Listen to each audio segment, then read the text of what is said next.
রুচির দুর্ভিক্ষ চলছে। সোজা পথে সোজা রাস্তায় অনেকেরই হচ্ছে ভালো থাকতে ভালো লাগে না। আজকে আমার হাজব্যান্ড আমাকে অনেকগুলা কথা শোনাইলো যে তোমরা মেয়েরা পারো বটে, যার দোষ তাকে ভালো করে চিনিও না, জানিও না, তারপরেও তার জন্য কথা শুনতে হলো। আসসালামু আলাইকুম এভরিওয়ান, আমি লিজা বলছি সাভার থেকে। সবাইকে ওয়েলকাম জানাচ্ছি লিজাস ড্রিম ব্লগে। আশা করি সবাই অনেক অনেক ভালো আছেন। আলহামদুলিল্লাহ আমরাও অনেক ভালো আছি। থেকে ঈদ করে চলে আসছি বাসায়, আর বাসায় এসে ঈদের আগের সমস্ত অসমাপ্ত কিছু কাজ সেরে নিচ্ছি। যেমন হচ্ছে ফার্নিচার পরিষ্কার করে নিচ্ছি, আর সবচেয়ে বড় অসমাপ্ত কাজ হচ্ছে জানালার গ্লাস পরিষ্কার করা। তো আজকে আমি সবসময় ওই 2 টাকার যে পাতা শ্যাম্পু পাওয়া যায় ওটা দিয়ে হচ্ছে গ্লাসগুলো পরিষ্কার করে ফেলি। এতে হচ্ছে খুব পরিষ্কার পরিচ্ছন্ন হয়ে যায়। তো এই কাঠফাটা গরমে জানালা দিয়ে যদি একটু বাতাস আসে তো জানালার দিকে তাকিয়ে থাকতেও ভালো লাগে, এর জন্য তাই হচ্ছে পরিষ্কার করে নিব। আর এই কাঠফাটা গরমে আমাদের গৃহিণীদের কাজ কিন্তু পিছু একদমই ছাড়ছে না। আর আজকে হচ্ছে অনেক অনেক কাজ। আর এই যে আপনাদের ভাইয়া সবার আগেই হচ্ছে ডিমগুলো নিয়ে আসছে। ঈদের আগে আবার এইবার ডিম রেখে যায় নাই, এত গরম যদি নষ্ট হয়ে যায়। আর এই যে এখন জানালাটা পরিষ্কার করে নিচ্ছি। এদিকে হচ্ছে শ্বশুরবাড়ি থেকে আসার সময় শুনলাম যে একটা মেয়ের বিয়ে ঠিক হয়েছে, কিন্তু পাত্র হচ্ছে, আপনারা শুনলে হাসবেন, একজনের জায়গায় 3 জন।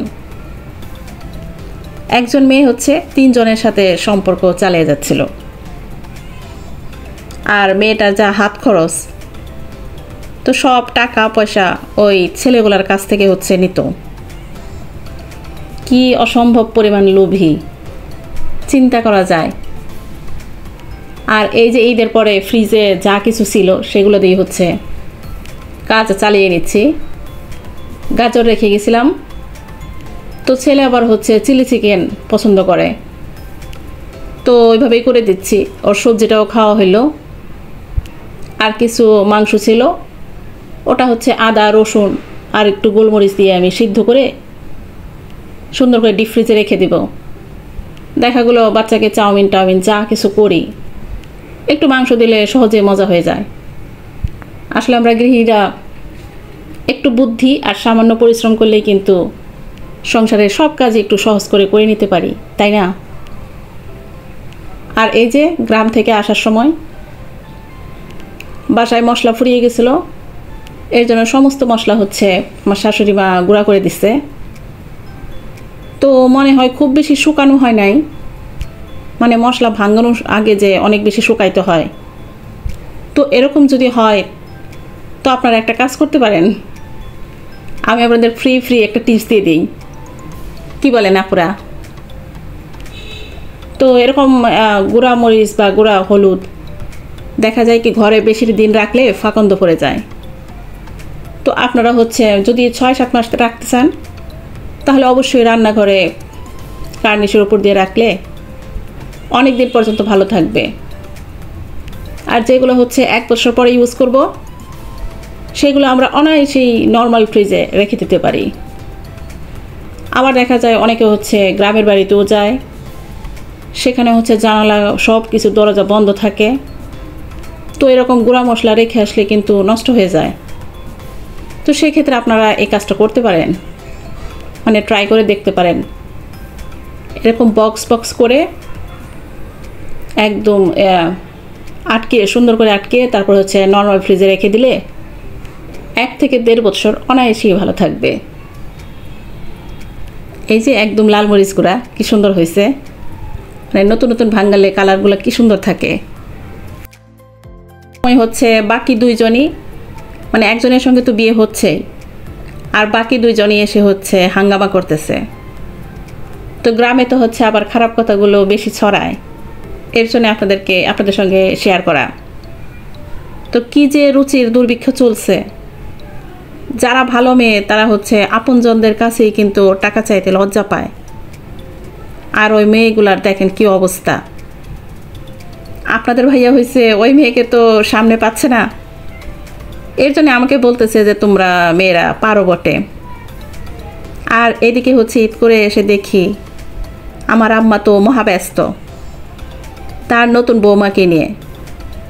বৌমার প্রথম জন্মদিন বলে কথা, কি রেখে কি করবে, তুমুল ব্যস্ততা। মনে হয় হচ্ছে বউ পেয়ে মেয়েদের ভুলেই গেছে। বউর কি পছন্দ না কি পছন্দ সব মনে আছে, মানে মুখস্থ। আর আমরাও চলে আসছি আনন্দে একটু সামিল হতে। এদিকে সাফানা বলতেছে যে মানে ঘরে যদি কেক বানায় সে বলবে বাইরেরটা নিয়ে আসো, বাইরেরটা আনলে বলে যে ঘরে বানাও। যা হোক দুটোই করছি, আর এখন বাইরে একটু চলে আসছি, একটু ফুল টুল কিছু কিনে নিয়ে যাব। তো আমি যখন হচ্ছে আমার শ্বশুর বাড়িতে নতুন বউ হয়ে গিয়েছিলাম, তো আমার মানে সবাই যখন দেখতে আসছিল, তো আমার শাশুড়ি বলতেছিল যে এই হচ্ছে আমার মেয়ে। তো নিজের মেয়ে তো পর হয়ে যায়, দূরে চলে যায়, আর বউই হচ্ছে আপন। তো এই হচ্ছে আসল মেয়ে। আসলে বউকে হচ্ছে আপন করার জন্যই শাশুড়ি মাকে, বিশেষ করে বাড়ির যারা মহিলা আছে, মহিলা সদস্য, তাদের স্যাক্রিফাইস করার দায়িত্বটাই মনে হয় আমার। এটা আমার পার্সোনাল মতবাদ, কেউ কিছু মনে করবেন না, তবে আপনাদের মতবাদটা কিন্তু জানাতে পারেন। ও হচ্ছে ধীরে ধীরে দেখে শিখবে।